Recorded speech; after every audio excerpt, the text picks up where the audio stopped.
السلام علیکم ورحمۃ اللہ وبرکاتہ۔ الحمد للہ رب العالمین والصلاة والسلام علی سید المرسلین وعلی آلہ واصحابہ اجمعین، اما بعد۔ معزز سامعات، پچھلے درس میں ہم رسول اللہ صلی اللہ علیہ وسلم کی ذات مبارکہ پر آپ کی شادیوں کو لے کر کفار و مشرکین اور ناقدین اسلام کی جانب سے اٹھائے گئے بلا وجہ کے اعتراضات کا ہم جائزہ لے رہے تھے۔ اب ہم اسی درس کو آگے بڑھائیں گے۔ نیز درس کے اگلے حصے میں ہم رسول اللہ صلی اللہ علیہ وسلم کی غزوات میں حکمت عملی کو بھی بیان کریں گے، خصوصاً جنگوں میں جو رسول اللہ صلی اللہ علیہ وسلم کا کردار رہا قیدیوں کے ساتھ، اپنے دشمنوں کے ساتھ، اس کو بھی واضح کریں گے۔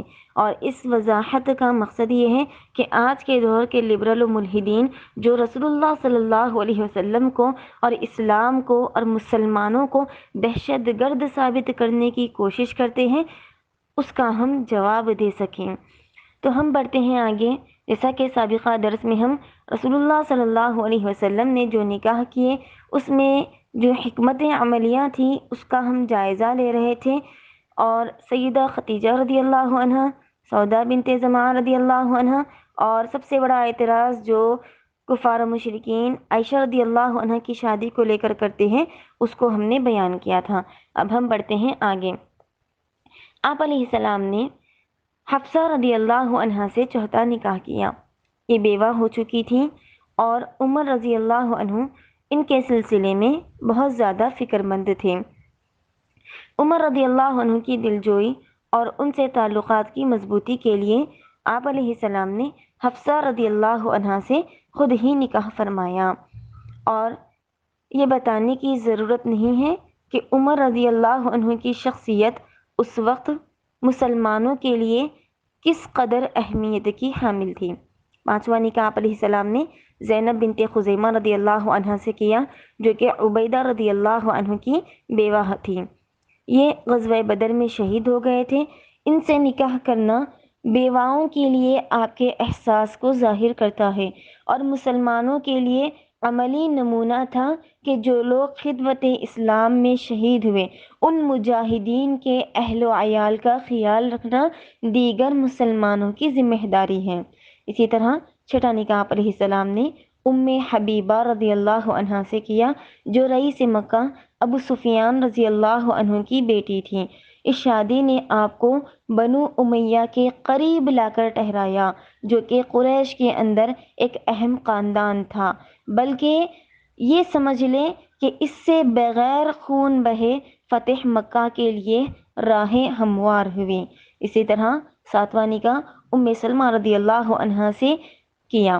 یہ سابقہ شادی سے بھی اپنے ساتھ اولاد لے کر آئی تھی، تاہم رسول اللہ صلی اللہ علیہ وسلم نے امت محمدیہ کے لیے عملاً ایک مثال قائم کی کہ کس طرح سے بیوی کی سابقہ شادی سے لائی ہوئی اولاد کا بھی خیال رکھنا شوہر کی ذمہ داریوں میں شامل ہے۔ اسی طرح ام سلمہ رضی اللہ عنہ اس قبیلے سے تھیں جو رسول اللہ صلی اللہ علیہ وسلم کے شدت سے خلاف تھے۔ اب چونکہ ایک رشتہ قائم ہو چکا تھا تو اس شادی نے ان کو بے حد بہت حد تک ٹھنڈا کر دیا۔ اسی طرح آٹھواں نکاح زینب بنت جحش رضی اللہ عنہ سے ہوا، اور آپ علیہ السلام نے شادی اس لیے کی تاکہ عرب کی اس بے بنیاد اور فرسودہ روایت کو جڑ سے اکھاڑا جا سکے کہ گود لیے گئے نہ کہ حقیقی بیٹے کی طلاق شدہ بیوی سے شادی نہیں کی جا سکتی، کیونکہ زید رضی اللہ عنہ کو آپ نے گود لیا تھا، یہ آپ کے منہ بولے بیٹے تھے۔ تو جب انہوں نے زینب رضی اللہ عنہ سے تعلقات خراب ہونے کی بنا پر طلاق دیا تو اللہ تعالیٰ نے رسول اللہ کو حکم دیا کہ ان سے نکاح کریں۔ تو اسلام اس بات کو منواتا ہے چاہے کتنا ہی کوئی کیوں نہ عزیز ہو مگر حقیقی بیٹے سے بڑھ کر نہیں ہو سکتا۔ نواں نکاح جویریہ بنت حارث رضی اللہ عنہ سے آپ نے کیا، اور یہ اہم یہودی قبیلوں کے ساتھ بہتر تعلقات بنانے کے لیے تھا، اور یہ ظاہر کرنے کے لیے تھا کہ اسلام سماجی حیثیت کی بنیاد پر شادیوں کی اجازت دیتا ہے۔ رسول اللہ صلی اللہ علیہ وسلم نے ان کو غلام بننے دینے کے بجائے ان سے خود نکاح کیا اور انہیں امہات المومنین کے عظیم الشان مقام پر فائز کر دیا۔ 10واں نکاح صفیہ بنت حی بن اخطب سے کیا، جو کہ یہودی قبیلے بنو نذیر کی بیٹی تھی، اور ان سے نکاح شمالی عرب کے یہودیوں کی ایک کثیر تعداد کے قدر سخت جذبات کو بے اثر بنا دیا، اور ایک بہت ہی بڑی کامیابی رسول اللہ صلی اللہ علیہ وسلم کو ملی۔ 11واں نکاح میمونہ بنت حارث رضی اللہ عنہا سے ہوا۔ کچھ انتہائی قابل قدر لوگوں کے دائرے اسلام میں داخل ہونے کا بھی یہ سبب بنی۔ یہ شادی بلا شبہ ایک حکمت عملی تھی، اور میمونہ رضی اللہ عنہا، واضح رہے، میمونہ رضی اللہ عنہا کی اس وقت عمر 51 سال تھی، اور یہ 51 سالہ بیوہ خاتون تھی۔ لہٰذا جو لوگ یہ ثابت کرتے ہیں، یہ الزامات لگاتے ہیں کہ رسول اللہ صلی اللہ علیہ وسلم کے نکاح شہوت پرستی پر مشتمل تھے، ان کے لیے یہ ایک زوردار تماچا ہے۔ اور میمونہ رضی اللہ عنہا سے نکاح کرنا یہ بھی حکمت عملی میں شامل تھا، اللہ کا حکم تھا۔ اور واضح رہے، ان سے نکاح کے بعد دو عظیم طاقتیں رسول اللہ صلی اللہ علیہ وسلم کو ملی، بلکہ دو عظیم ساتھی آپ علیہ السلام کو عطا ہوئے، جو آگے جا کر اسلام کے عظیم الشان سپہ سالار بنے۔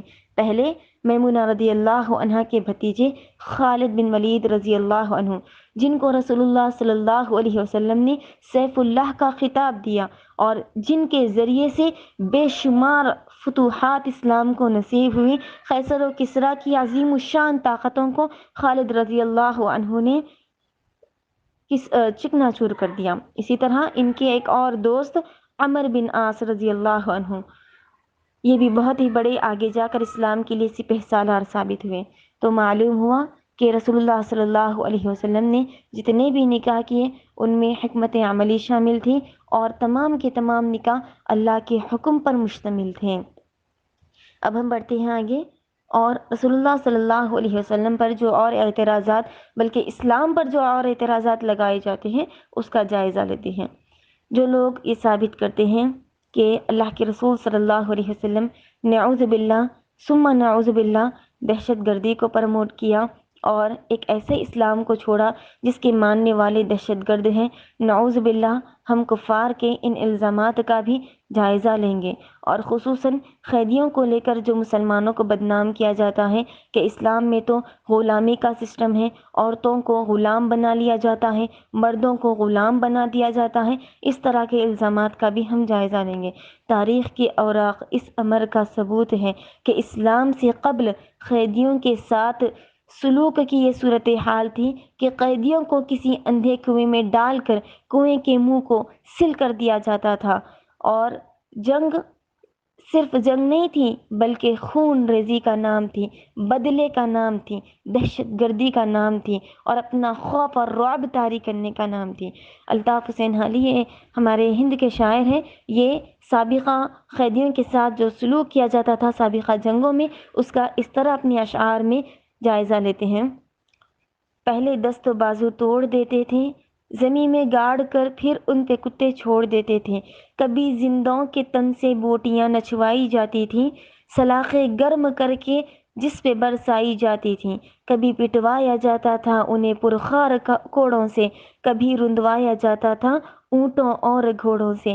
انتقام کا جذبہ یوں دلوں میں ٹھاٹے مارتا تھا کہ زندہ تو زندہ، مردوں کے بھی ہاتھ پاؤں ناک وغیرہ کاٹ لیے جاتے تھے۔ رسول عربی صلی اللہ علیہ وسلم نے جنگ کی حقیقت میں جو انقلاب عظیم برپا کیا، اس میں سب سے نمایاں کارنامہ جنگ کے مقصد کو متعین کرنا تھا، اور اسے محض خون و غارت گری کے دائرے سے نکال کر ایک اعلیٰ اخلاقی اور مدنی نصب العین کی سطح تک لانا ہے۔ آپ علیہ السلام سے قبل جنگ کسی نیک مقصد کے لیے نہیں لڑی جاتی تھی۔ عرب میں جنگ کے لیے جو الفاظ، محاورے، ترکیبیں یا استعارے استعمال ہوتے ہیں، آپ اس کا جائزہ لیں تو خود ہی اندازہ ہو جائے گا کہ ایک وحشیانہ جنگ کا یہ تصور پیش کرتے تھے، لیکن اسلام نے تمام رائج الوقت الفاظ و اصطلاحات کو سرے سے مٹا دیا اور جہاد فی سبیل اللہ کی اصطلاح وضع کی کہ جنگ تو وہ جنگ ہے جو اللہ کے احکامات کے اندر رہ کر خالص اللہ کی رضا کے لیے، اللہ کے نظام کو قائم کرنے کے لیے اور اللہ کے بندوں کے ساتھ انصاف کرنے کے لیے لڑی جاتی ہو۔ غزوات نبوی کی ایک طویل فہرست ہے، لیکن جنگی قیدیوں کے حوالے سے اور جنگ میں کیے جانے والے سلوک کے حوالے سے ہم 2 غزووں کا ہی تذکرہ کریں گے، ایک غزوہ بدر اور ایک فتح مکہ۔ انشاءاللہ ان جنگوں کا تذکرہ اور پھر قیدیوں کے ساتھ کیے گئے سلوک کا تذکرہ اور غلام و لونڈی پر جو اعتراضات کیے جاتے ہیں اس کا تذکرہ بھی ہم اگلے درس میں کریں گے۔ والسلام علیکم ورحمۃ اللہ وبرکاتہ۔ السلام علیکم ورحمۃ اللہ وبرکاتہ۔ محترم سامعین و سامعات، کاروان دین ایک تعلیمی و دینی چینل ہے۔ رمضان کے بابرکت مہینے میں اپنے نفلی صدقات و خیرات اور عطیات سے نوازیں، شرعی علم کو فروغ دینے میں ہماری مدد کریں۔